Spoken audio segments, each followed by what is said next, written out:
Welcome to the one and only Circle City Cinema with your host and the one and only Zach Griffin.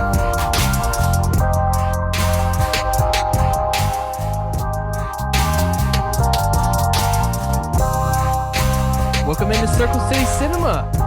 I am joined on a special recap episode by the founder, Alex Burr.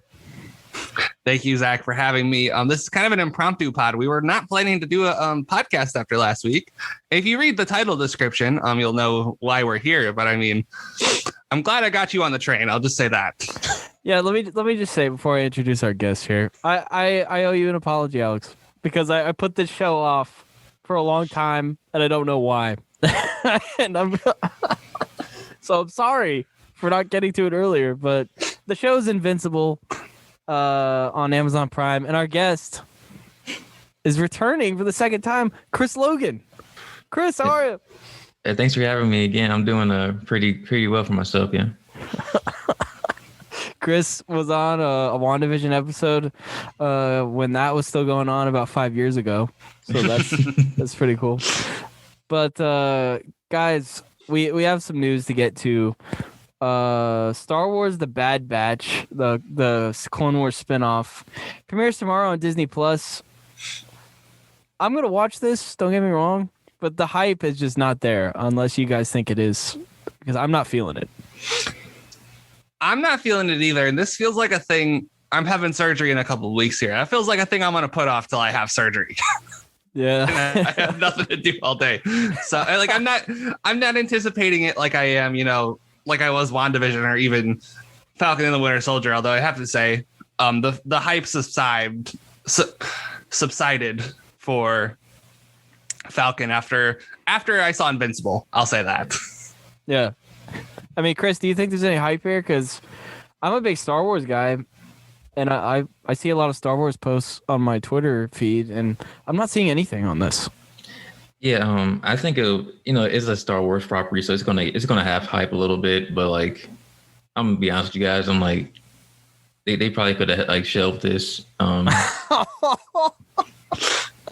not trying to be harsh or nothing, but it's just like I'd rather have like a show about some other people and like the Bad Batch, honestly. But you'd rather have a Boba Fett show, perhaps.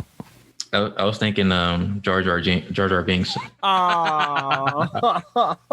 We need an origin story for him. Oh, Chris, you're a funny guy. You know that? Yeah. Yo, Chris, that's actually on the new streaming service called Garbage Plus. You can find it there. Yeah. I heard it was a silent G, so Jarbage Plus. So Jar Jar Binks did nothing wrong. No, he didn't. He didn't. I don't think he did much right either. But that's not the point. That's not the point. And then Alex, do you want to take the lead on this MCU news? Because this is a flex. It was a total flex by them today. So it sounds like they have a lot coming down the pipe here. Welcome back message today. And they're doing a mashup of past and upcoming movies. Is the Stan Lee voiceover. Zach, you're going to have to explain what this is, because I was pretty busy today, so I didn't see what this was about. Yeah, so they basically did a montage of the Infinity Saga, plus some snippets from the upcoming stuff, and even some of the shows, I think. And Stan Lee was basically narrating this, welcoming the fans back to the theater and stuff. So I thought that was the coolest part of the thing, was besides the Black Panther thing, was just Stan Lee narrating it. So, okay, let me finish these bullet points here. So you got our first Eternals trailer, which I still haven't watched, but hopefully John and Rob are on the screen together. And then we got Black Panther 2 is now Black Panther Wakanda Forever with a July 8th, 2022 release date. And there was some other stuff today too, right? Like, I know that's not all of it. Like, they released the release dates for like the new Captain Marvel, Guardians of the Galaxy. I mean, Chris, pretty exciting day for the MCU.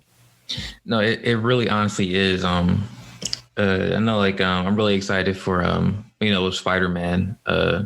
Yeah, it's coming out December 17th of this year. Yeah, it's coming out this year, which is unbelievable.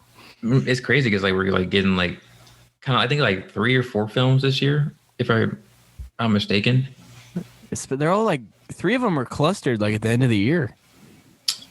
Yeah, and like I don't know, it just seems like we're not like it's been like a while since we got like so much MCU content. Really, I'm excited for that. Yeah, I mean, these shows. All due respect to the shows, I think all 3 of us have liked them, but to me, they're just kind of filler until the next movie. You know, I mean, I think they definitely. I mean, me and Alex have done shows on shows about those episodes, but they're good stories, no doubt about it. But we haven't had an MCU movie since Far From Home. That's ridiculous. I think we're getting pretty close to the 2-year mark of Far From Home being released too, if I'm not mistaken. Yeah, and Black Widow's gonna be the next one. The Eternals, it was like 10 seconds total about Eternals footage, but Chris, I want your thoughts on this in particular because I know you're a big comics guy. I kind of fell out of it the past couple of years, but do you think this is the best cast out of the upcoming projects? This is a hell of a cast. Yeah, no, I'd agree. I have like a lot of star-studded people in these upcoming films, you know. But I mean, like, I don't know. I agree. Yeah, it's like a really nice cast of people, honestly. I mean, Angelina Jolie, Salma Hayek, Kumail Nanjiani, Alex referenced them, Kit Harington and Richard Madden, like John and Rob. Yeah, they're back for the first time since it's been 10 years. Winter is coming, Zach. That's all I have to say. And it's directed by Chloe Zhao, who just won like 12 Oscars last week, so that's pretty cool. And then I think the title change for Black Panther 2, I thought it was really nice. Like that's just a cool title, and obviously there's some meaning behind it, but I'm looking forward to that one probably not more than No Way Home. I'm looking forward to No Way Home the most, and Multiverse of Madness, but Black Panther 2 is up there for me. Yeah, okay, the first time I watched Black Panther, you know, we were just in like such a sweep of just like, that's like an all-time MCU run, right? Like you were in the run with like Spider-Man Homecoming, Black Panther, Thor Ragnarok, what else came, like all these movies Infinity War. All these movies came out like within like a year of each other.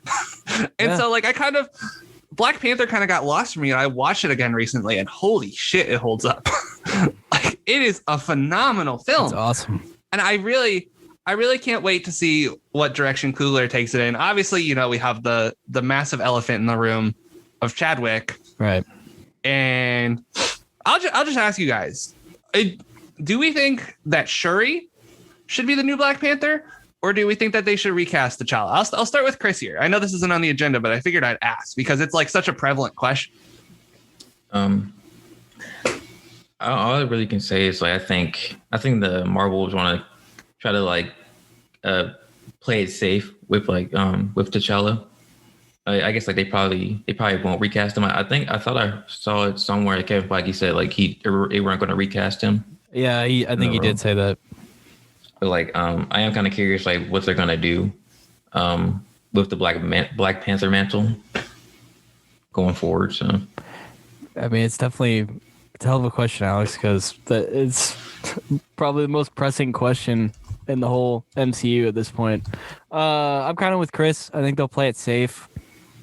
I think Shuri will be the one. I think there's like a 1% chance Killmonger is risen and redeems himself, but I think it's clearly Shuri. Clearly. I mean, what do you think, Alex? I think they probably should recast T'Challa, right? Because there's a lot of story left to tell with T'Challa. That being said, I would agree with you guys that Marvel is probably going to play it very conservatively. And just like, you know, they're not going to go for the home run here. They're going to go for the double, right? To use a baseball analogy. They're not, fuck the Cardinals, by the way. Hear that, Caleb? I have to rewind it in case you didn't hear it. I think that they should, but they're not going to. They're going to play it too safe. And I don't really blame them, especially because you had so many breakout characters coming out of Black Panther. You had Shuri, you had Nakia, you had Okoye. Yeah. You had like all three of those characters are breakout characters. And then, again, I think I would give it more than a 1% chance they resurrect Killmonger. I would give it a 15% chance. Okay. I think that I'm not saying it's likely, and obviously a 15% is not likely, but Michael B. Jordan was such a rock star in that performance, you can't rule it out. So I would say, where's Wallace? Resurrect. Resurrect Killmonger. Where's Wallace String? Where the fuck is Wallace? Get this Payless motherfucker out of here. I want my own man. One thing I would just add on this is Coogler and Michael B. Jordan have worked together a lot. At like 3 times that I know of, including the first Black Panther. So it's definitely not out of the realm for Coogler to bring him back, especially he's like a top 10 movie star right now. Like, I don't think even that's up for debate. Like, that would be a major get for the second movie. And also, Ryan Coogler has reinvented a franchise once before. He reinvented the Rocky franchise. So I don't think with Creed. So I don't think this will be, obviously different circumstances here with Chadwick, but he can do it. Like, I have the utmost confidence, especially with these Wakanda shows too. We didn't even mention those. So. Oh yeah. It's gonna a lot of exciting Black Panther content coming down the way. I'm just glad we won't. Who's my guy, Zach? Who with the accent that I always make fun of? Oh, Forrest Whitaker, right? His accent was terrible. Give it to us. Agree, it was terrible. You will now have the powers of the Black Panther. You just brought back some bad memories for me, Alex. I was trying to forget that accent, man. Look, Forrest has his Oscar, and he showed up for one day on set and said, "I'm doing this today and today only, and I'm out of here."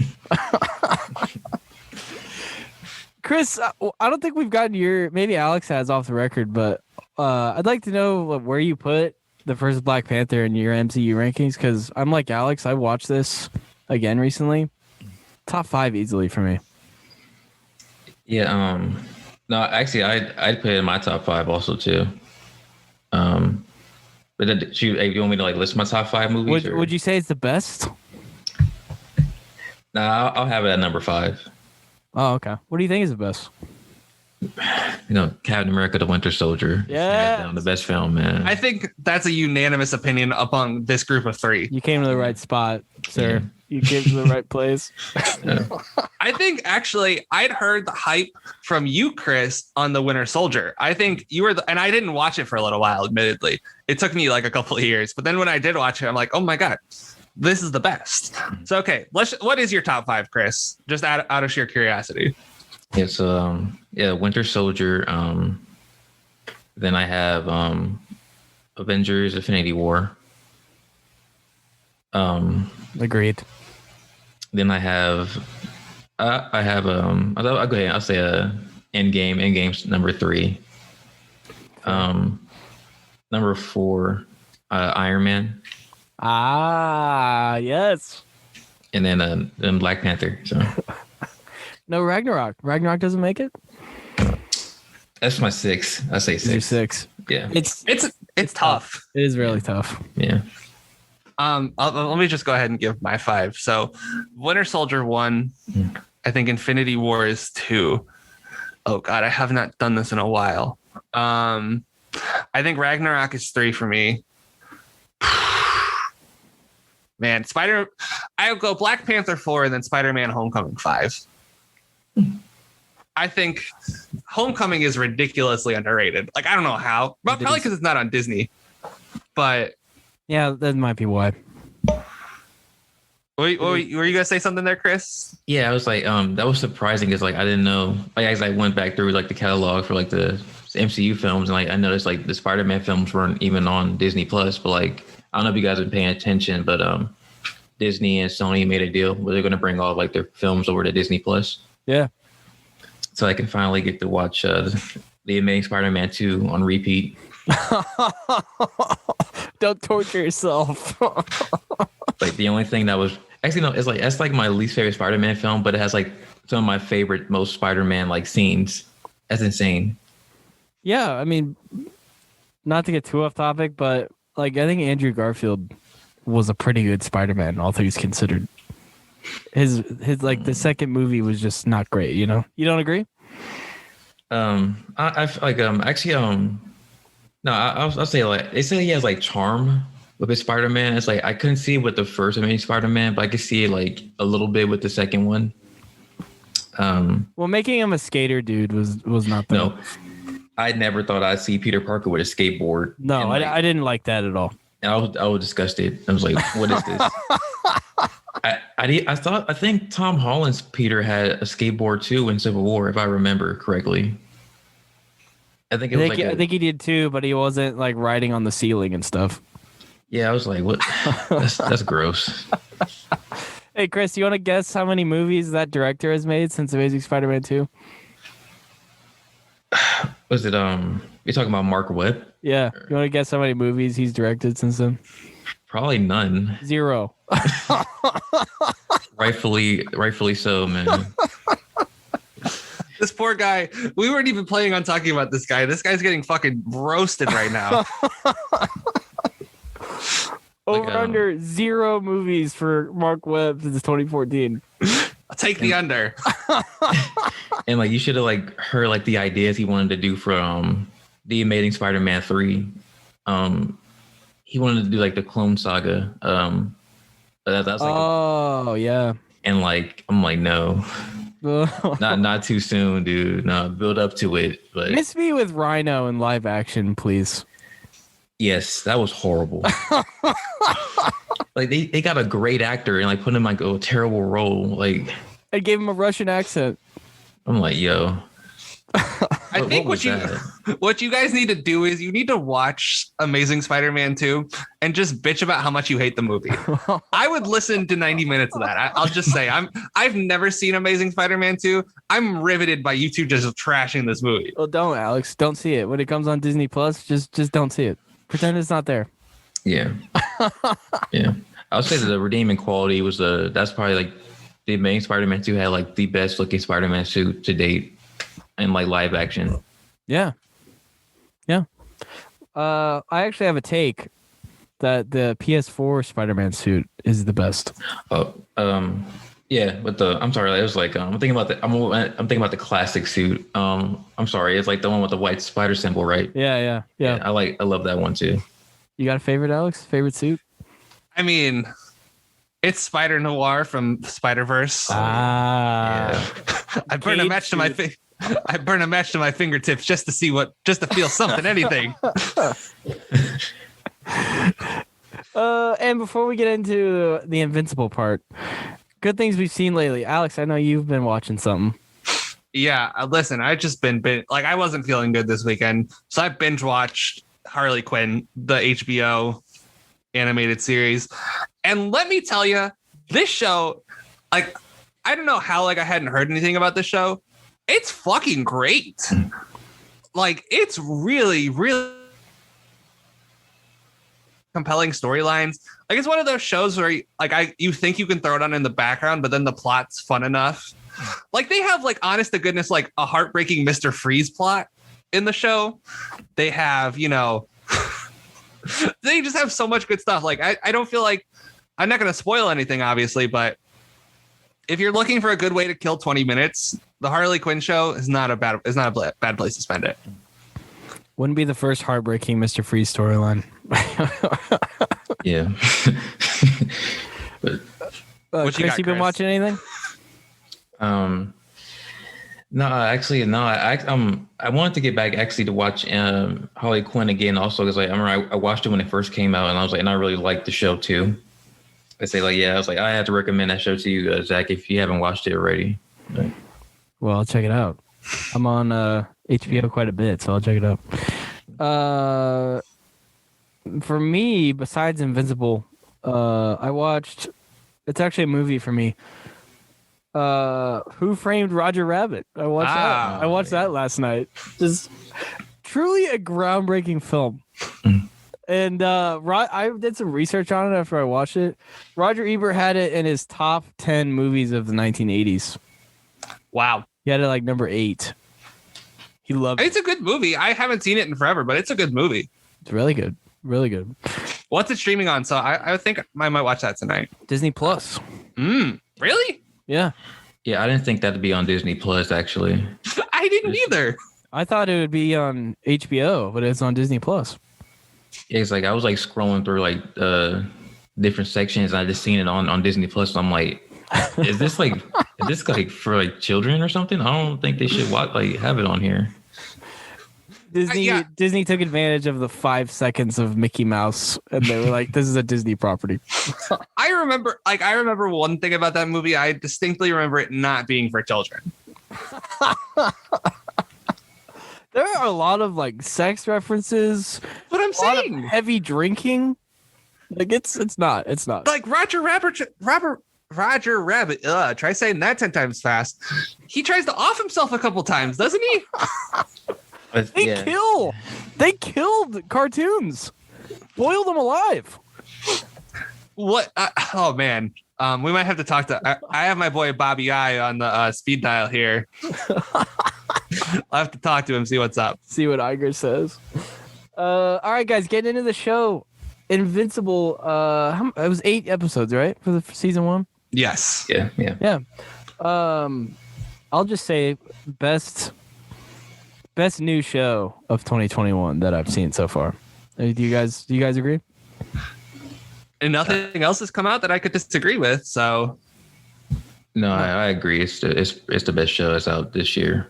I mean, that's including the 2 Marvel shows, which are probably, regardless of superhero or not, those are the 3 like biggest new shows this year, I would say. Yeah. Chris, I want to give you the floor here since you said you read some Invincible books. How faithful do you think this show was to the source material? I know Kirkman was involved, so there's definitely going to be some creative stuff there. But what do you think? So like I guess like for one thing I really appreciate about the show is that like they changed some of the characters around to actually like portray the actors a little bit more, or like more made for them. So like a good example was I forgot it was Mark's girlfriend. I'm drawing the blank on her name. Oh, Amber, yeah. She's she's white in the comics, but her voice actress is black, and they made that change over to it. I'll say like I don't know, like in terms of like the Guardians of the Globe, like the first iteration, I'm here with you guys.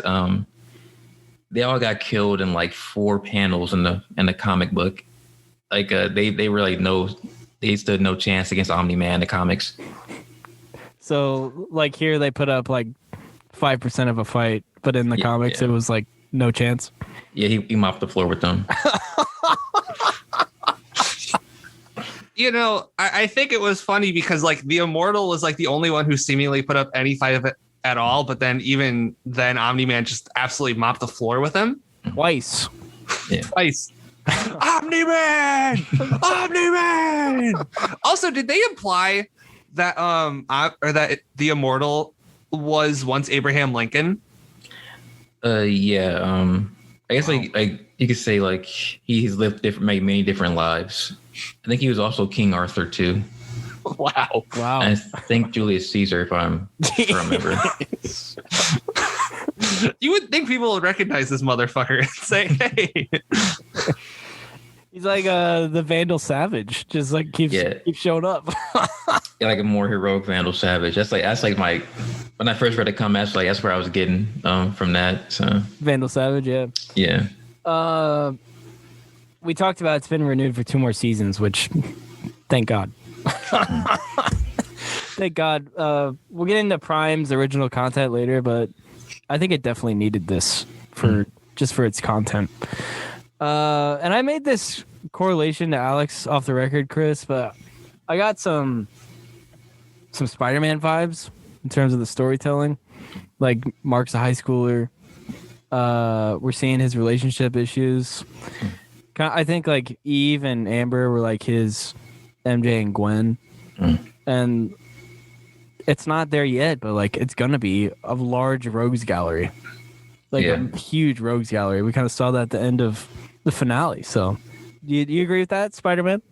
No, I wholeheartedly agreed. I think that was kind of like the attention Robert Kirkman had when he like first started writing Invincible back in 2003, 2004, I believe.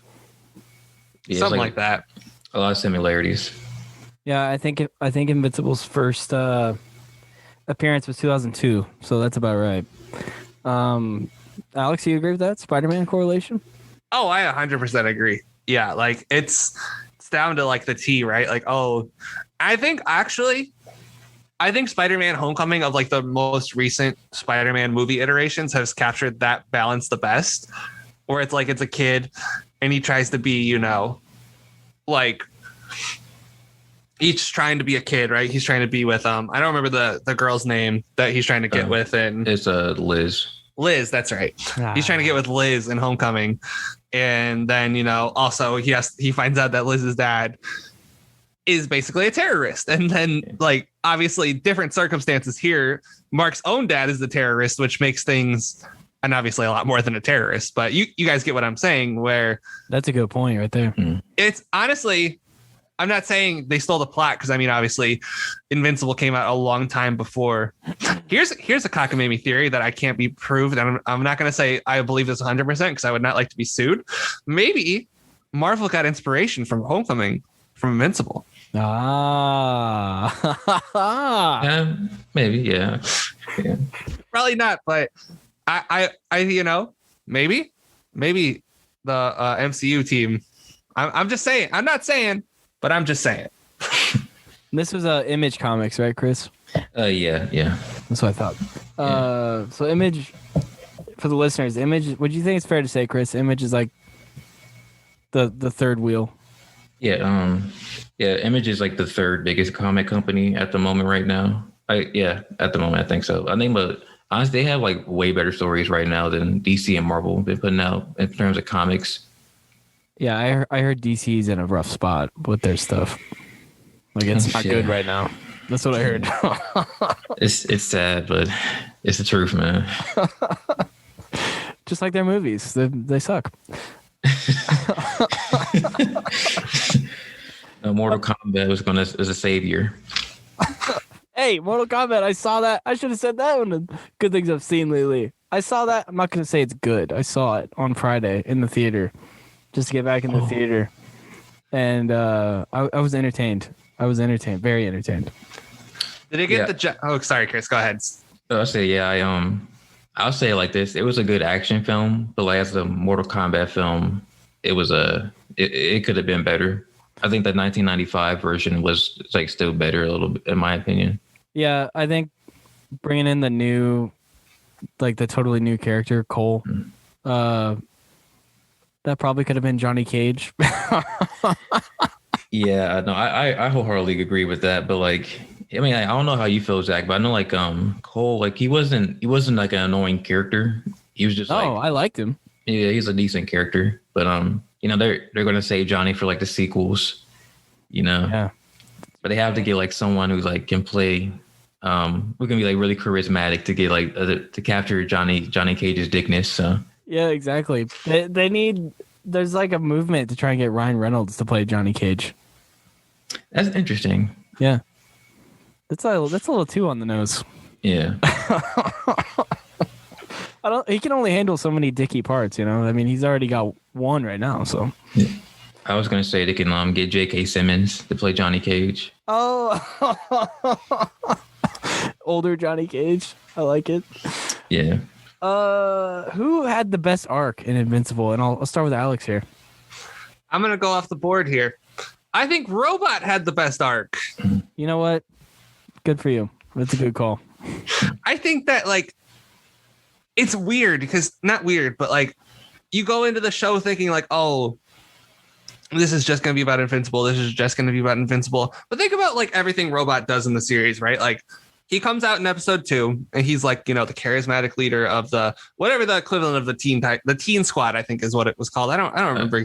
It was Teen team. Yeah, teen team. Yeah, so he's the leader of the teen team who's figuring out all the ways to defeat these aliens and figuring out that they age very quickly in Earth's atmosphere. And then, you know, unbeknownst to the audience, he breaks out the Mauler twins in episode 3. And then this starts this plot of the Mauler twins. And again, we don't know it's Robot until like what, episode 6, I want to say? It's late. It's late in the series. And then not only that, he's trying to help Monster Girl, who every time she ages, loses like a week off her life. She said she's like 24, but she looks like she's 12. And I like even the fucked up part of Robot's arc when he's trying to revive himself and make himself a real person, because he's like a embryonic sac, right? Basically, like he's like a really like he's just like an embryonic sac. His like brain is like ginormous, and he takes Rexplosion's body. Or is it just Rexplode? I think it's just Rexplode. But he takes Rexplode's DNA and they're all like looking at him like, why the fuck did you take Rexplode's DNA when they become the Guardians of the Globe? They're like, that's super fucked up. And then obviously they didn't have time to expound on it because Omni-Man started going apeshit at the end of episode 7. But I think that Robot, like, I think it was a fascinating character arc, and like I'm really glad they included it. It's not like some useless B plot. I thought it really got somewhere. Yeah, I totally agree. It definitely did. That's a great pick because I had Zachary Quinto in our voice cast segment as like doing a hell of a job, but as Robot. But I totally agree. When he came out and when you were talking about that sack he was in, like that his actual body. The first time I saw it, I was like, Cartman. It's Cartman. It's a shriveled up Cartman in a tank. But Chris, who do you think had the best arc? I have to agree with Alex on the Robot. Robot's redemption arc. I mean, not redemption arc. It's his arc overall. I did not think we'd have a 2 for 2 so far. I thought I was going off the board here. Wow, I like that. Well, I'm gonna go off the board. I'm gonna go Adam Eve. Not my. Yeah, probably my favorite character, Adam Eve. You know how we get these typical these stereotypical like weakly written female characters, especially in this genre. Quite frankly, like Rex was a dick.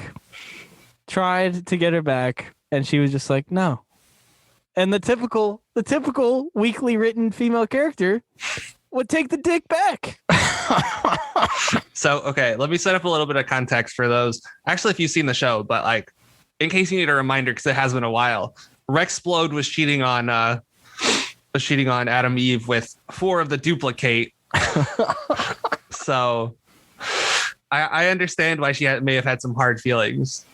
Yeah, but I'm glad they went that way, because I was like, man, no way, dude. Like, don't take this dude back. Like, come on. And she didn't. And I was like, thank God, some smart writers. I bet a female wrote this part. You know who low key had some great character development? Black Samson. Not going to get nominated by any of us, but. And obviously, he was a lot more of a bit character than some of the other characters. But I mean, hardened veteran of the group, you know, doesn't have any superpowers. And then he regains the superpowers after the Battle Beast fight. Who knew getting fucked up was the way to get your superpowers back, right? He's the glue guy. The glue guy. Yeah, he's the glue guy. And I think that, you know, like he did a good job of being, you know, because all the Guardians of the Globe are young as fuck. Like, I think that's one of the things you could glean from it. The new Guardians of the Globe after the old ones got wiped out after the genocide of the originals. Chris, I know you've read the comics for Invincible, so I'm not going to ask you this, but Zach, what was your favorite hero knockoff among the original Guardians of the Globe? And Chris, if you, I'll go ahead and let you answer this too. But is your favorite, Zach? What was your favorite hero knockoff of the Guardians of the Globe? Probably Omni-Man, just a total ripoff of Superman. Just total ripoff. Comes from another planet, can't be killed, no weakness. I know Superman has one weakness, but Omni-Man has none. Like, I mean, or does he, Chris? Does he have any weaknesses in the books? So yeah, like you can. I guess their weakness is it's something like it's like a certain frequency. I think they mentioned it like a little bit in the show. I may be mistaken, but if you're able to like hit a certain frequency, they get weakened by that, and that's how you can and kill them. But that would be mine. Also, I forget what they called them, but there was a Flash ripoff in there as well. The Red Rocket, I think it was, or something like that. Something like that. Yeah, it was a total Flash ripoff. Chris, what's your ripoff? It was Darkwing. That's a good one. That's a good one. I actually thought Darkwing was gonna play a solid part in the series, and then was decimated at the end of the first episode. Yeah. We were making Wire references earlier. Do you realize that Cuddy was the Martian Man? Kid Cudi? No, Cuddy from the Wire. Oh, really? Oh, Wow. Yeah, I'm reading through the Wikipedia page right now. Chad Coleman, Cuddy from the I don't know Cuddy's last name, but one of the great Wire characters. Wow. Yeah, this is a loaded cast. I mean, we're not going to get to all of them, but it's a loaded cast. Like Alex, you said, Mahershala Ali's in this show. Mahershala Ali, 2-time Oscar winner, future Blade, is in this show, like as a side character. It's unbelievable. I'll just say real quick, my favorite is War Woman. Yeah. Yeah. Yeah, that's pretty bad. That's pretty Couldn't be a more blatant ripoff if they tried. That's really bad. I know some other ones I throw out there. Cecil, I really like Cecil, and William, Mark's friend. Oh man, his is fucked up. This dude, yeah, he goes through some stuff on this show. Totally. You know how like Bill Simmons has that thing like unintentional comedy? Yeah. It's not a funny scene, but when I don't remember the guy's name that he was in love with, but when he describes how he had sex with him at the park and the evil guy is like, that's way too much detail. I died laughing, even though I probably wasn't supposed to. Like, this show's like that though. You laugh at the parts you probably shouldn't be laughing at. And I also totally love how Cecil totally just ended up employing that guy, even though he like was like, oh Mark, I'm not gonna employ the guy. I'm not gonna employ the I don't remember his name. That guy was a fucker. He was voiced by Ezra Miller. The Flash, Ezra Miller. Oh wow. Yeah, he was. Yeah, they do have a star-studded like voice cast for the show. Yeah. D.A. Sinclair, that's his name. Yeah. Yep. That fucker. He is a fucker. Chris, if you had to get more of something from season 1 in season 2, what would you ask for? I'd have to say, honestly, I just want to see like more Battle Beast. Honestly, yes. We need to see more of him. It's like there's like the few minutes he was on screen. I forgot what episode it was in, but like we just like knew like he's like someone that's not to be messed with. I agree. Battle Beast. Alex? This is not what I want to see, but I really wish Omni-Man and Battle Beast would have fought, because I feel like Battle Beast could have given Omni-Man a run for his money. Like, and I know that probably he couldn't have, but I would have liked to have seen it. And I don't know. I want to see where they progress the storyline, because I legitimately don't know where they go from here. Right? Like, are they going to go back to like more high school shit? Is Mark going to go through like a Rocky training montage? I suppose that's what I'd want to see. I want to see if Mark can actually become stronger and can actually fight people back. Oh, and more of Alan the Alien. I want to see that too. Do you think this show is going to pick up like right after the finale, or you think it's going to be a little in the future, maybe like a month or so, or maybe even a year after season 1, and Mark's like got some experience. What do you guys think? I'll let Chris start on this one because I'm curious to see what he thinks. Yeah, I think they're probably like going like maybe a few months after what happened with Omni-Man. Probably more so just like Mark's like he's gonna be like a little bit more seasoned and whatnot with his training and stuff. That's what I think they'll do, and I think it'd be a smart way to do too. Yeah, to do things. I was just gonna say I think that'd be the smartest way to do it. Alex, what do you think? I think they got it. They can't start right after because first they need to show like Mark and Debbie kind of moving on, right? And I think that's going to be paramount for season 2, where we said William went through some shit. Debbie got the shaft.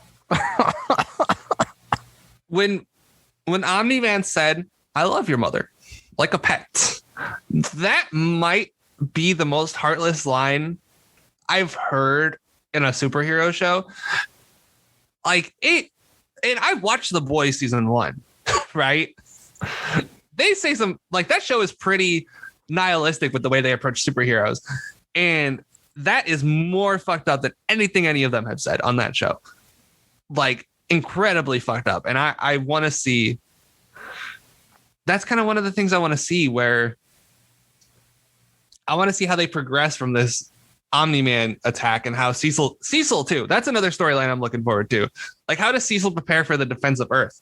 Because Alan the Alien said Viltrumites don't just go away on their own, like how Nolan did after the fight. And I'm sure we'll talk about that. But they're going to come back, and I want to see how they combat that.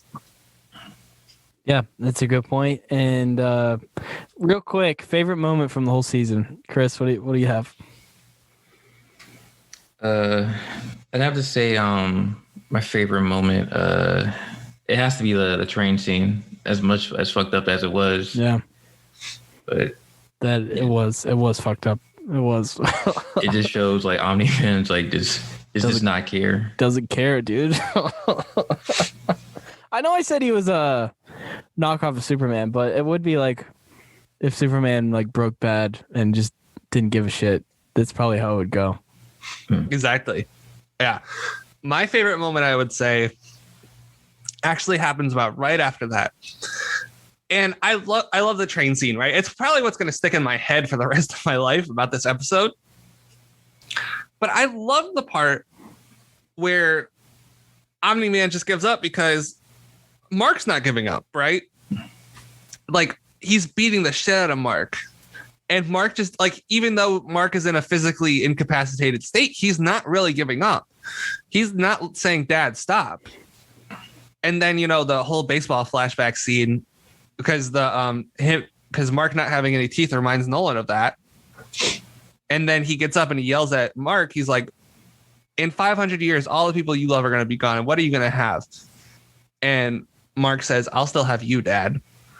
And it was beautiful. Like, I mean, honestly, a beautiful like up there with season 8 or episode 8 of the WandaVision season. Like, I would probably say more so. Even Omni-Man was like, damn. And Omni-Man, like, Mark wasn't physically stronger than Omni-Man. But the reason he's a hero is because he's more assured in his convictions than Omni-Man. And because I guess Omni-Man is very assured in his convictions that Viltrum should rule the universe. But Mark is like, "Oh, hey, I want to be the best person I can be. I want to save the world." And I think that's that's Mark's super, like, kind of like how we said Sam Wilson's superpower is empathy in the Falcon and the Winter Soldier. I would say that kind of applies to Mark here. Like, his superpower is believing in the goodness of humanity. And I think that's, you know, his not gonna give up even in spite of the circumstances. I think that, to me, made it the best moment. What was your moment, Zach? Well, I just want to say one thing on that, because Chris, I think you'll agree with this. I was telling Alex before you hopped on that I'm glad they didn't have Mark pull this upset and beat Omni-Man. He just got his ass kicked, because that's how it would go, right? No, yeah, it's with Omni-Man, he's like in his physical prime, and it's like Mark's just like he's just like in his powers, like what, like he's at his powers for like a few months. It's like he's not gonna be able to go toe to toe with Omni-Man. That's terrifying. Yeah, I mean, it wasn't. You were talking about how he mopped the floor with the Guardians in the books. He did more than mop the floor. He mopped, and then he vacuumed, and then he laid down some new carpet. That's what he did. Like, he just destroyed him. But my favorite moment is probably, it's kind of like Chris's, a little fucked up, but Omni-Man surgically destroys the Guardians of the Globe. Just destroys them, because it was like, oh, you think this show's gonna be like this? Actually, it's gonna take a hard left right here. That's what it did. I mean, you're thinking Mark is gonna learn from his dad, yeah, but the Guardians too, and the Guardians just get wiped the fuck out, and that's it. And it's just a turn. I would compare it, speaking of Winter Soldier, I would compare it to like Shield getting like upturned upside down, because like you didn't see that coming. You thought of Shield as like this upstanding organization that couldn't be touched, and yeah, we didn't know the Guardians that long, as long as we knew Shield, but that's how they were portrayed. So it just got turned upside down. So I really liked what I did to move the story ahead. I want to talk about what Invincible means for this kind of like alternative superhero take. We've seen it with, like Alex was talking about, The Boys. We've seen it with The Boys.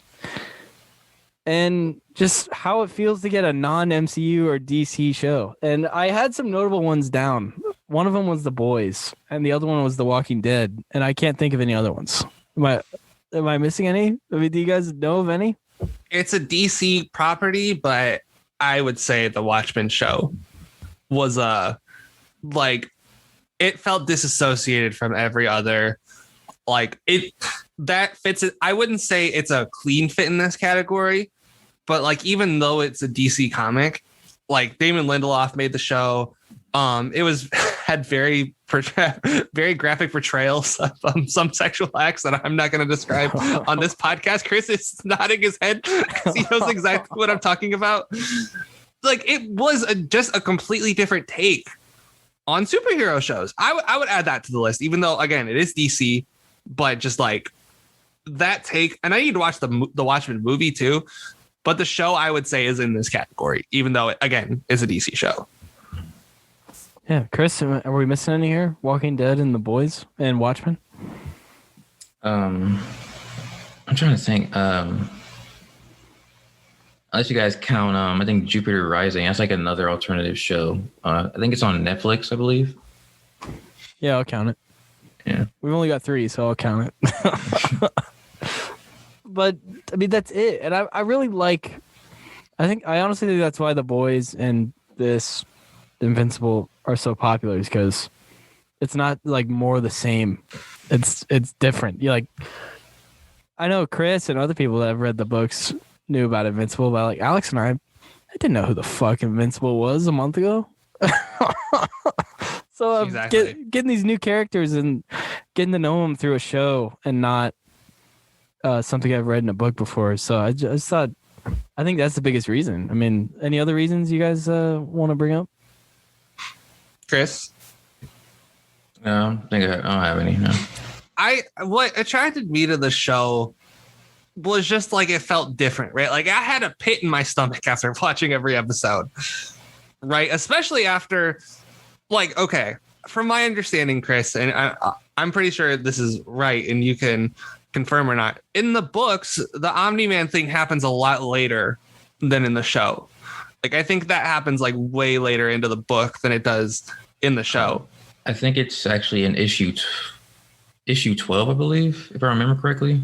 That's when it happens. So that's like out of issue 12 out of like 150 issues. It's okay, but like relatively close timelines then. But like, Yeah. I mean, 12 issues in versus the first episode, I would say still a little bit of a difference there. But like, once that happens, and then you see, like, you know, they're trying to merge like basically a murder mystery with the world's greatest superhero. and Spider-Man, right? Like, I think all those elements combined together, like, really made me love the show. Like, I love the show. And I don't normally watch more than 2 episodes of a show at a time. Like, I'm just not built like that, you know, but I couldn't help myself. I started watching after the 5th episode. And I binged all 5 at once. And I was mad because I had to wait a week for the next episode. But like, once I saw the first episode, I was hooked. And then the rest of them, there wasn't a fall off in quality after the shock. Like, after, you know, the twist, I thought, like, after the twist, it maintained a level of consistency and the quality of the show. What did you think, Zach? I would agree. There was definitely no discernible dip. If anything, it got better. I mean, if anything, it got better on the way through. I think this is a good segue into our next topic, because I just think it's really important. I think this is monumental for Prime in terms of like original content. I wrote some down here on the doc we have. The Boys, obviously. Marvelous Mrs. Maisel, which I have not seen, and let's be honest, never will. Jack Ryan, Bosch, which my dad loves Bosch. My dad, if it's spy related, my dad's gonna sit down and he's gonna watch it. Pretty sure that show has a lot. I've never seen it, but I'm pretty sure, like, again, going back to The Wire, a lot of Wire connections in that show. I think Daniels is in it. I don't know who else, but I know. Isn't Marlo in it? I know Daniels in it. I don't know about Marlo, but same thing with Jack Ryan. Like Bunk is in Jack Ryan. Motherfucker. Another one I had, Sneaky Pete, which I've never seen, but I've heard is good, and a new one called Small Axe, which has like 99% on Rotten Tomatoes. So if you put any stock in Rotten Tomatoes, so I just think it's going to do wonders for Prime. I mean, they're really, you know, compared to like Netflix, and I guess you can count HBO as a streaming service, and Hulu. Like, I feel like they're way behind in original content. Are you guys getting that feeling too? I would say so. I mean, like, I only know The Boys and this. That's the only thing that I've ever gone out of my way to search out on Amazon Prime. Like, and I think that this show, you know, like, it seems like they got a larger budget because of the actors they had in it. And hopefully this, like, I like The Boys, right?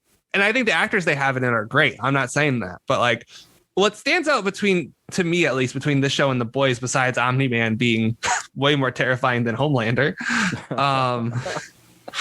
is that quality of like the voice acting /acting is a lot different, and it skews in Invincible's favor. Like Steven Yeun, Sandra Oh, we'll talk about these people more later, but J.K. Simmons, Mark Hamill, right? Obviously, an animated show has a smaller budget than a live action show. I get that. But hopefully this signals to Amazon that we can expand our budget for shows and, you know, hopefully make better ones. Yeah, I think that's exactly what it does. I mean, Chris, do you watch any? I'm assuming you've seen The Boys, haven't you? Yeah, I've seen The Boys. And I'll say like this. It's like a side note. I don't know if you guys ever heard a term like how like sometimes like a book might be better than like the show, or like a show. I'll say like the show actually was way better than the book. For the book, The Boys, it's like wow. The Boys comic had like a lot of hit and miss stuff. I'll be honest with you guys, but like the show like kind of fixed a lot of its shortcomings and made it a lot way better. That's what I believe, but yeah, I'd say yeah, I think Prime actually is like on the come up with like some like more content. I'm kind of surprised you didn't mention Apple TV Plus. Oh yeah, but I mean like they ain't got no content. Let's be honest. They don't have anything. Yeah. So Prime's ahead of Apple at least. I mean, but we're not talking a very high bar here, guys. But and Disney Plus too. I think Disney Plus has already passed Prime in terms of original content. But okay, here's the thing, right? Like, so Disney Plus has what? So they have Mando, they have the 2 new MCU shows, right? And Clone Wars, if you want to count that as their original. I don't. That's we'll say season 8. Season 8 was season 8. Okay. Yeah, season 8. Yeah. I never caught season 8, but I love the Clone Wars, but I've never seen season 8 yet. That's another post-surgery thing to add to my list. I don't think any of those shows, as much as I love The Mandalorian, as much as I love WandaVision, and as much as I was meh on Falcon, I think that Invincible is the superior show. I agree. All three of them.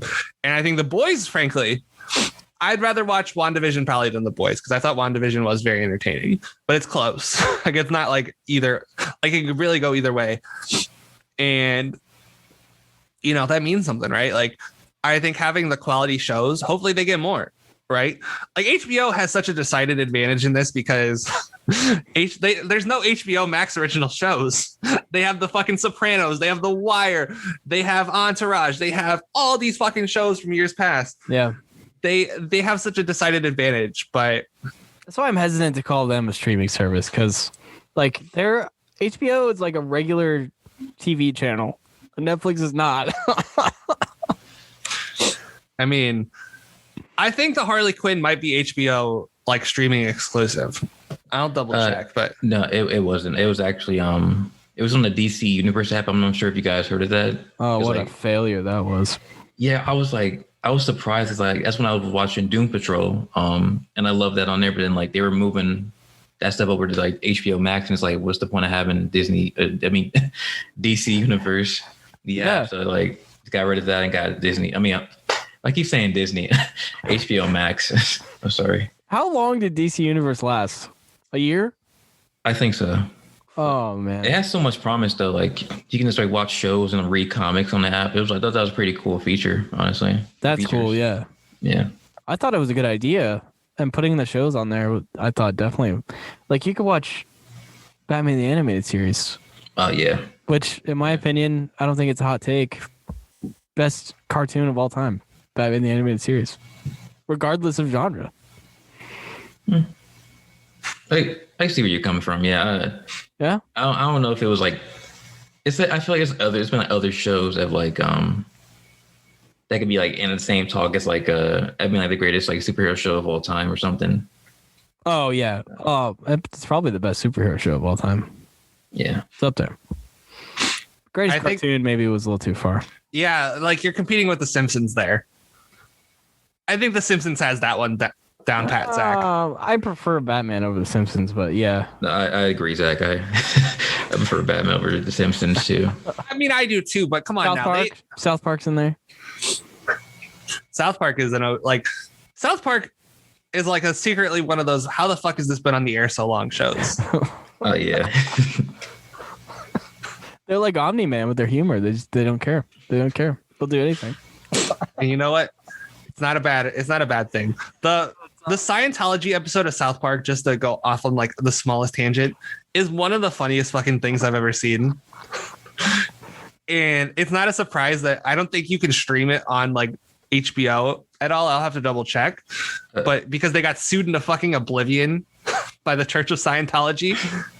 And didn't care. They're like, bring it on. Bring it on, please. I think in the episode description, and I don't know if you've seen that episode. First of all, it made the guy who played Chef quit because he is a Scientologist.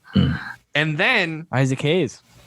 Yeah, and then in the episode, like in the credits, all the credits were either John Doe and Jane Roe. Like that was all the.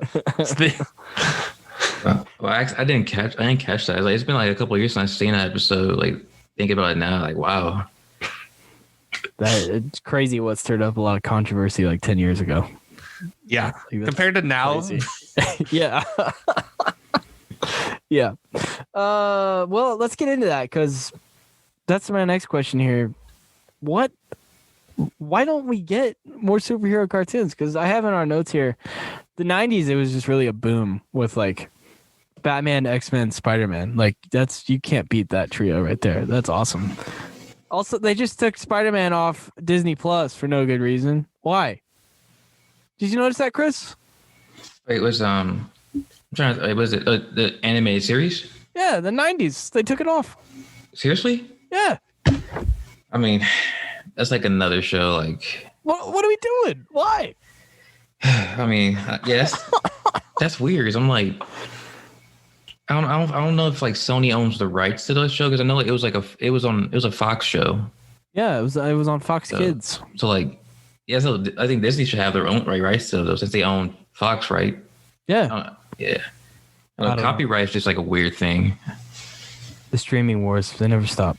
Yeah. So you had those three in the 90s.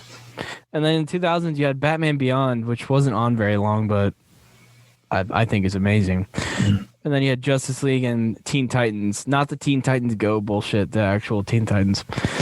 And then, like, last decade, I have in all caps, nothing of significance. Am I wrong? No, I have to disagree with that. Oh. Please do. I'd have to, well, are we going to talk more about it, or you want me to give my take right now on it? Give your take. We're on it.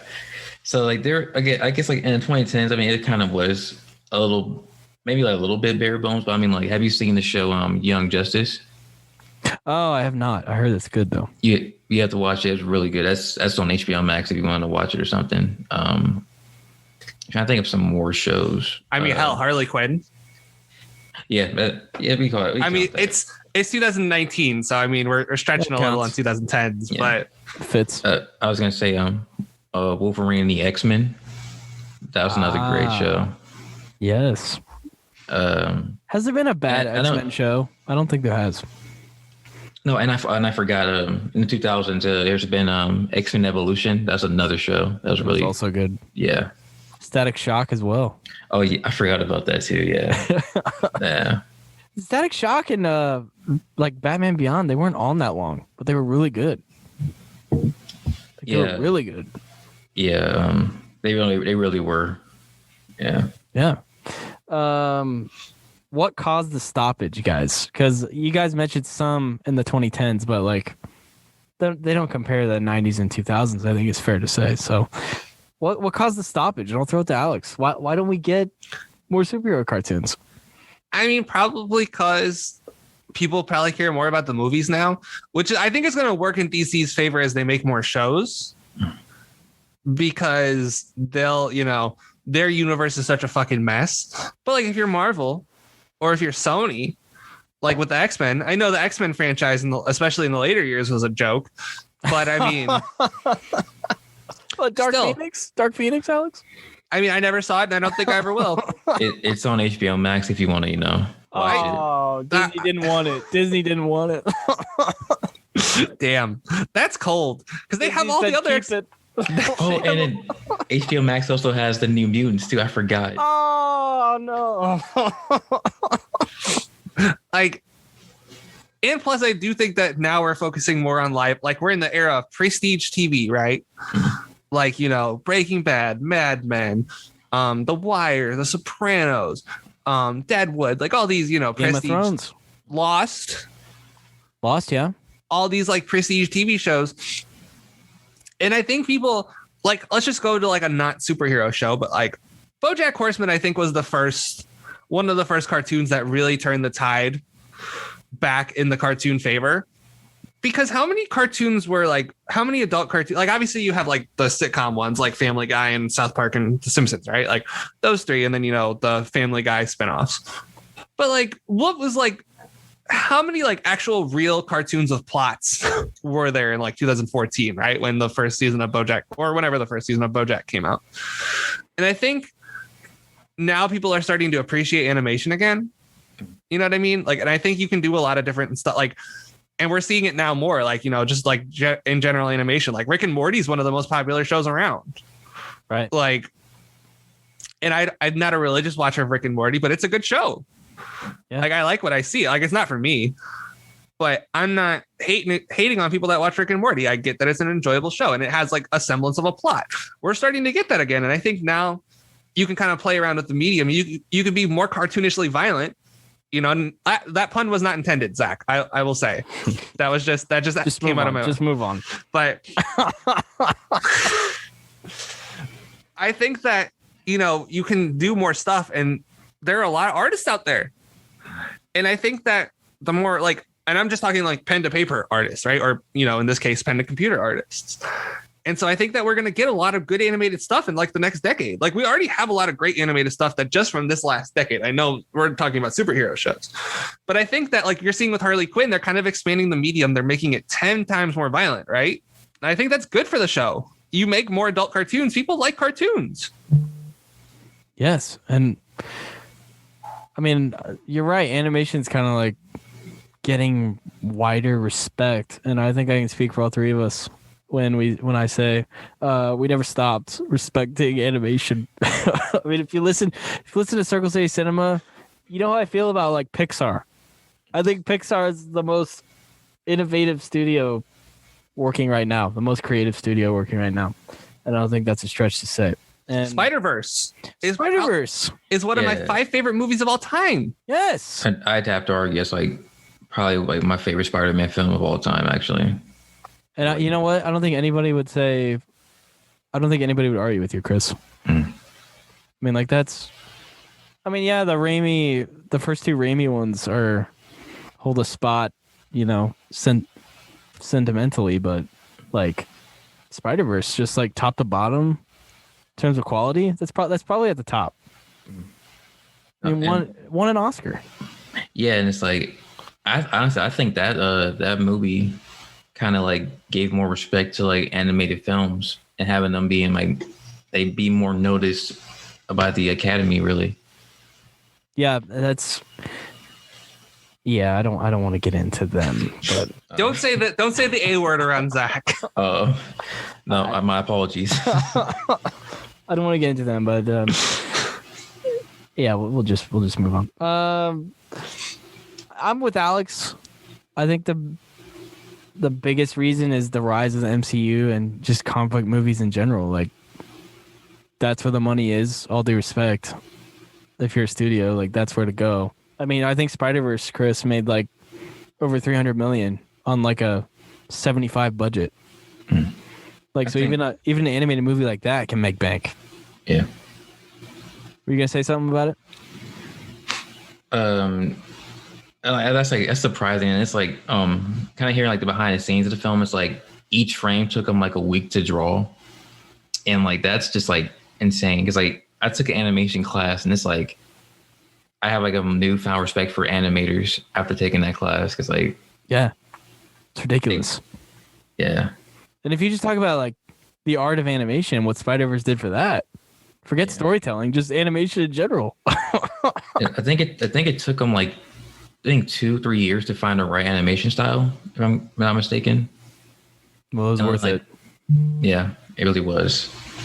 Yeah, I'm glad they took that long because, I mean, just like they were dealing with different animation styles in the movie, like itself, like with Spider Pig in particular, which that's all, folks. Is he allowed to say that legally? Some anime as well. Mm-hmm. Oh yeah. Like definitely. really, really good stuff from the Spider-Verse directors. But I think, like, I don't think. Here's a hot take for you guys. They should have made the last episode of WandaVision animated, like the last sitcom episode of WandaVision animated. Oh, take the Simpsons approach. Yeah, or like the 90s episode. Yeah. Like, obviously from obvious reasons that we can all understand, Liz Olsen, who I will hold a grudge against for the rest of my life. She didn't want to do Full House parody. That's fine. But like, whatever. I think a Simpsons parody for the show would have been great. Like, and I think it would have been like show Wanda have that much power, but obviously they need to fit it within the large area. But I think they should have done that. That, you know what? I would have gone for that. Totally would have gone for that. And finally, the voice cast. I just want to hit on the voice cast. I think we got to start with Steven Yeun as Mark Grayson, Invincible. Steven Yeun nominated for an Oscar this year. I didn't think he had a chance to win, but this is a guy who was on The Walking Dead. All due respect, and like he was nominated for an Oscar this year. It's ridiculous. But Alex, or I'll throw it to Chris. General thoughts on Steven Yeun here? I mean, pretty spot on. Actually, I didn't picture Steven Yeun being the voice of Mark. Actually, I was gonna have Yuri Lowenthal, I think the voice actor for Spider-Man. Ah, yeah. I saw him doing Mark's voice, but I mean, like Steven Yeun, like I'll be honest, like he really he really grew on me. So like, I really like him as a Mark. And like it's honestly it's crazy just like seeing how like he's come, like, how far he's came as like an actor from like The Walking Dead. And it's like he's got nominated for an Oscar, and that's really fucking amazing. And like he's a really good actor, and it's like I want to like see him like eventually get that Oscar. You know what I mean? So like, I want to see more work from him in the future. Yeah, and we're definitely going to. Alex, thoughts on Steven here? I thought he went bar to bar with J.K. Simmons, and that wasn't easy to do. Like, he held his own voice acting wise against, like, you could. Voice acting is hard, right? Like, you got to bring inflections to something you're not actually doing. Like, I can talk and, I can make like a frowny face or like, a smiley face. Like if I'm reading a line, right? Like I know to act. You're not doing that in animation. You're talking into a microphone and then someone's going to do that for you. And what he and J.K. Simmons were able to do, and I know we'll talk about J.K. Simmons in a second, but that whole like first 20 minutes of this last episode of Invincible, he like the emotion just was on his voice and it was very palpable. And I thought that he knocked it out of the park, fuck the Cardinals.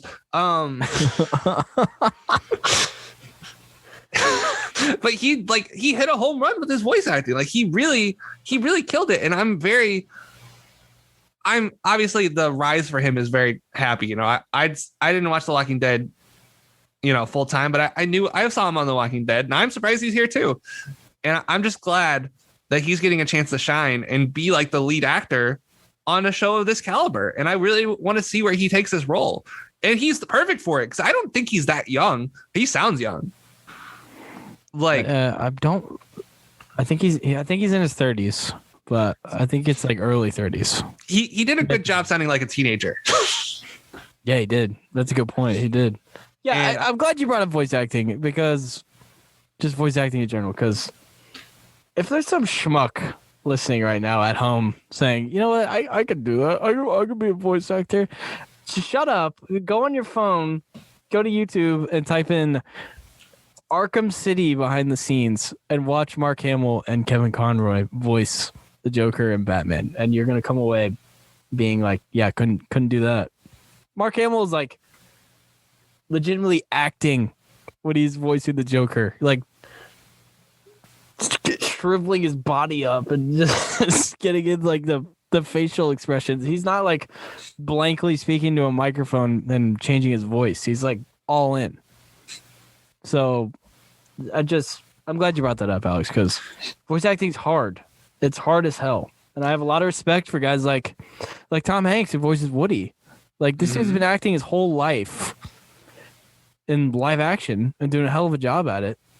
And then Pixar is like, hey, you need to voice Woody for 20 years and do a good job at it. And it might be his most iconic role, Woody. Like, I don't think that's too far off to say. Well, and like you go to the show, right? And like this show had Vicky from the Fairly Odd Parents in it. She was the voice of Monster Girl. Wow, I didn't know that. Oh yeah. I was like, she has like she has like a lot of roles, like famous roles. Catwoman. I think it's on other people too. On top of my head, it's like she has she's like a really prominent voice actor. But like there are people that like do this for a living, like Billy West, right? Iconic voice actor. Tom Kenny, icon. Like there's like 5 people who have like a lot of Hank Azaria. Hank Azaria, exactly. Like they have a bunch of voice roles, and for Steven Yeun, I don't know if he's ever done this before. And I mean, J.K. Simmons just has the voice where I would say it's more natural for him. But like Steven Yeun made it come in and looked it sounded very natural. Like he did a really good job. Yeah. I would throw Tara Strong out there as well. I know, like Chris, speaking of the Batman show, like she voices Harley Quinn. I think she even voiced Batgirl once. Yeah, and you also, I know, like you guys forgot about Frank Welker. Ah, damn it, we did. The voice of Scooby Doo, Fred Jones. I think it was Megatron too. I think it was, yeah. Yeah, one of the Transformers. Yeah, that's a good one. Man, that was another one I wanted to bring up too. Man. I was gonna say, well, Steve Bloom. I don't know if you guys know who that is. That's another voice actor. No, he's mainly known for voicing Wolverine. Oh, okay, yeah. Yeah. And of course the GOAT, Mel Blanc, voiced like every Looney Tunes character ever. If you can think of a Looney Tune, odds are Mel Blanc voiced it at one point. Let's move on to J.K. Simmons, because speaking of like facial expressions, I can actually see him just blankly into the mic speaking, but acting as well. Like, Alex, take J.K. Simmons here, because in terms of appearance, I thought it was perfect, honestly, just in terms of how the character looked. And also, like, there's some range to this character.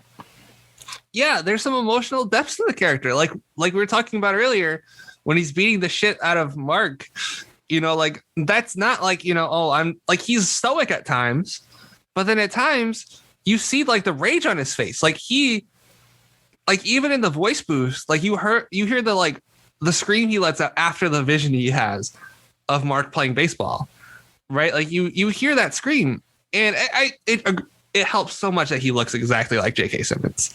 He's a dead fucking ringer for J.K. Simmons, the character on the show. But like, he just brought such depth to the character. And like, when he needed to speak softly, he spoke softly. When he yelled, he yelled. He did all these things very well. He brought like a whole range of emotions to this character.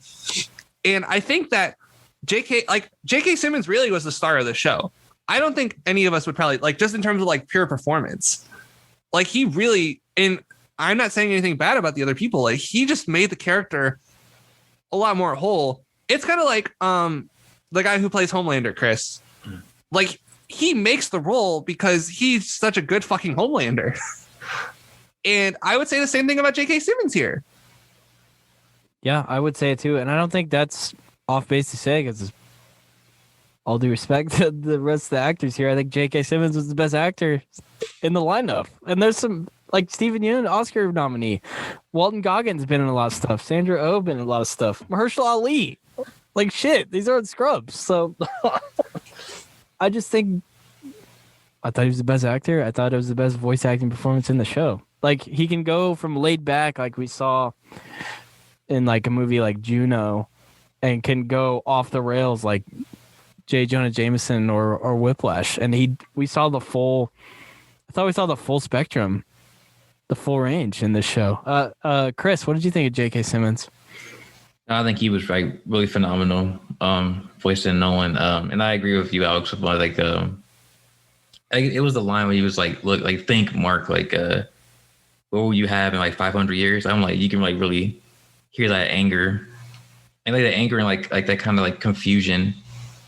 That's like why, like Mark's like, like making it like, and I stand up against him and whatnot. And I think that scene really just showed like his range as an actor.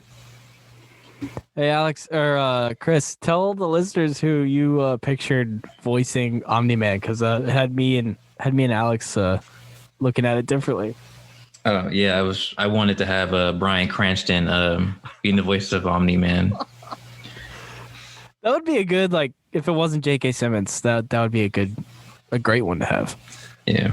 I would bet Bryan Cranston's probably a little more expensive than J.K. at this point. Although they're both probably very expensive, but still, you get what I'm saying. Well, Bryan Cranston could probably afford it because he has $80 million buried in the desert, so he could afford it. Sandra Oh as Debbie Grayson. Any thoughts here? I thought she was like, for the character, I thought like not the typical pushover superhero mom, like the clueless superhero mom. She was like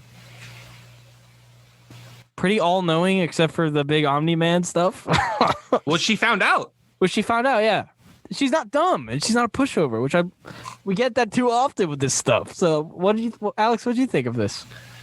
There's a line early on in the series where when Mark gets his powers, and he's like, "I'll be normal just like everybody else," and she's like, "Fuck you," basically.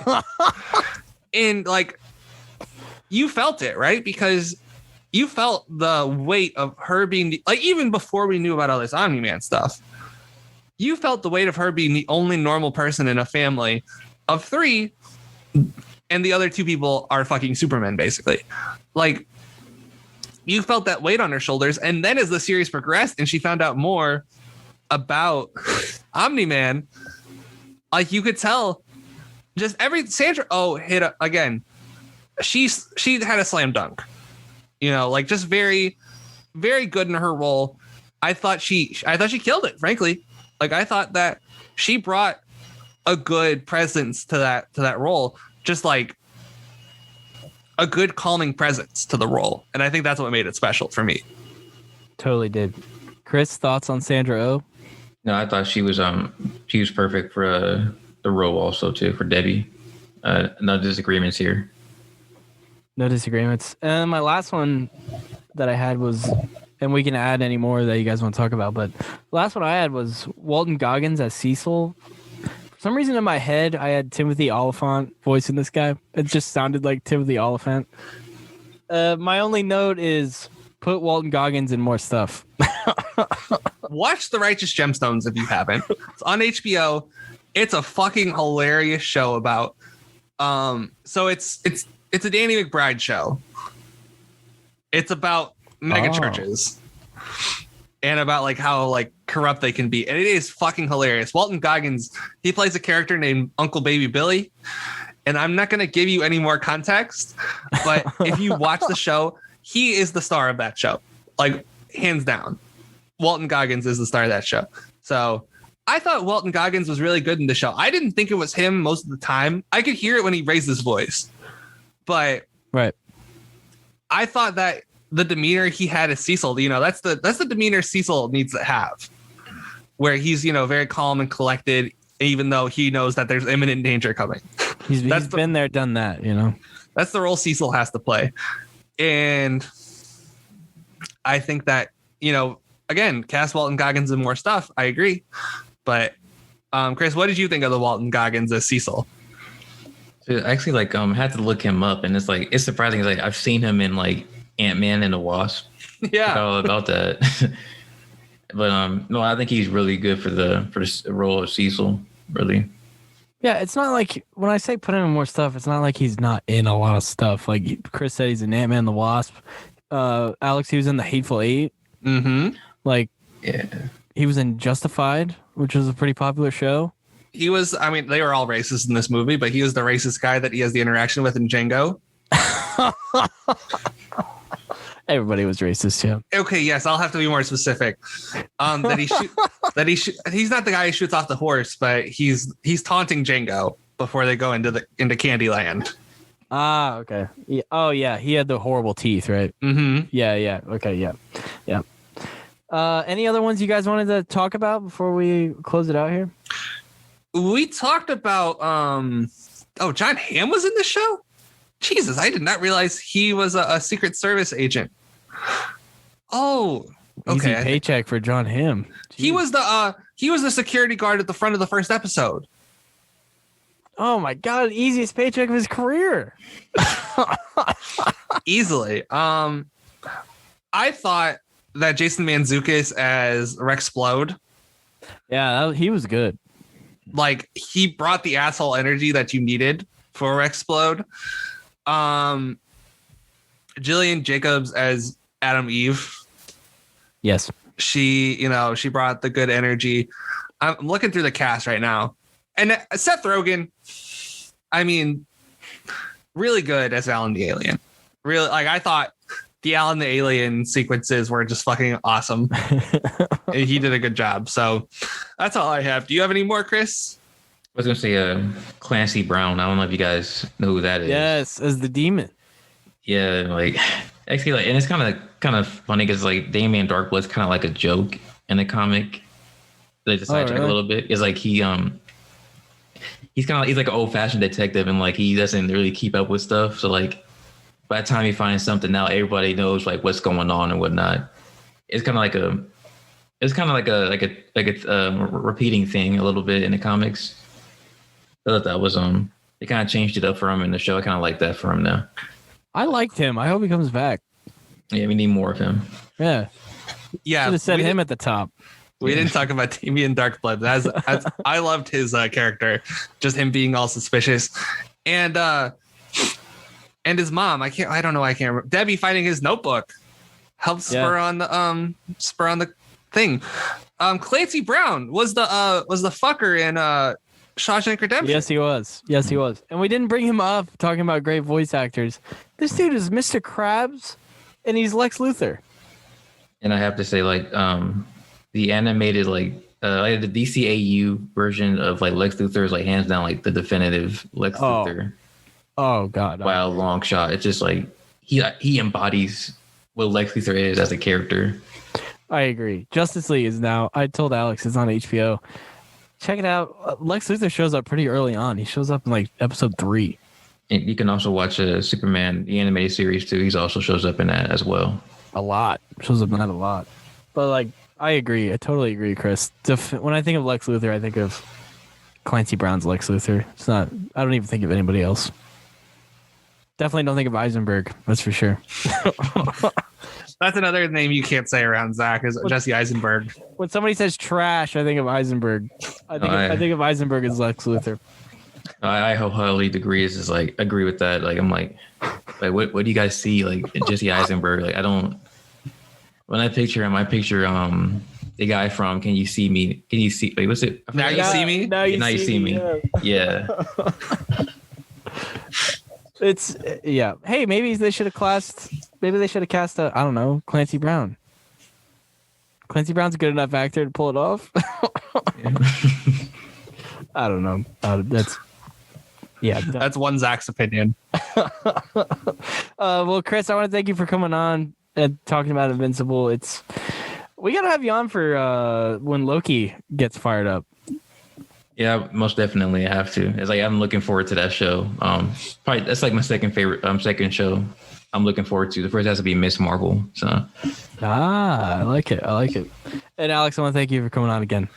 Of course. Thanks for having me, Zach, and thank you for binging this show because it was my pleasure. And I want to apologize again because I don't know what the fuck I was doing, sitting on my hands, being like, "Nah, I'm not gonna watch it." But, I don't think I could have steered the ship as well as you could have. So, thank you for binging it. It was my pleasure. And folks, Alex, we got a plug. We got to plug. Yeah, we have to plug. It's what we do. It's just totally shameless. What do you got? So Power Hour last week we discussed the Timberwolves, aka my new favorite team in the NBA. I love the Timberwolves all year, but they're really starting to shine, especially now that they fired their coach and they replaced him. Really, you fired a bad coach and he took off? I don't get it. Well, I mean, here's the thing, guys. So the guy they hired was the coach in Denver when Jokic started playing well. And then the next year, you guys remember that 2018 Pelicans team that made it to the second round? Yeah, and without Boogie. And absolutely destroyed the Trailblazers in the first round. He was the coach. Or he was an assistant coach on that team. So I wonder why they started exploding. And we talked about the Clippers and the 76ers. That was a blast. This week, it'll be the Warriors, the Bulls, and the Celtics. So make sure you go check that out.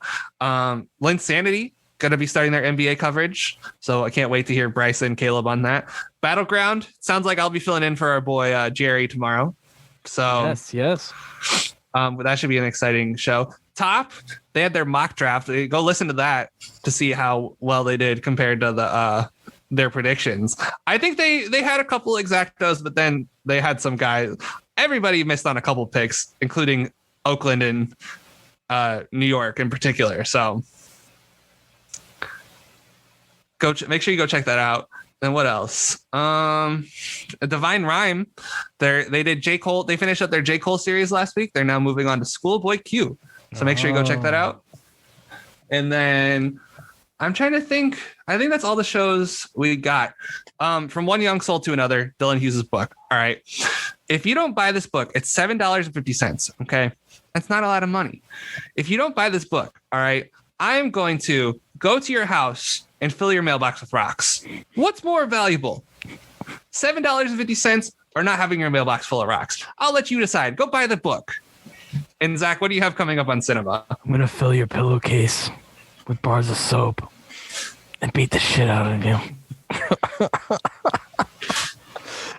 Cinema got Road to Fast 9, Fast 5 with Devin filling in for Bryce and JD. I think we're going to record that next week. And then favorite movie series, Dylan Hughes is on with Parasite. So check that out. That'll probably be next week as well. And then a Boys in the Hood 30th anniversary pod, one of my favorite movies ever, with JD and his brother Jamal. So check that out when that comes out. That hoping to record that, but this month, if not in June. I really want to get that out before the summer hits. And then Best Picture draft for the years 1990 to 2020 with Alex and Bryce. Oh man, I need to catch up.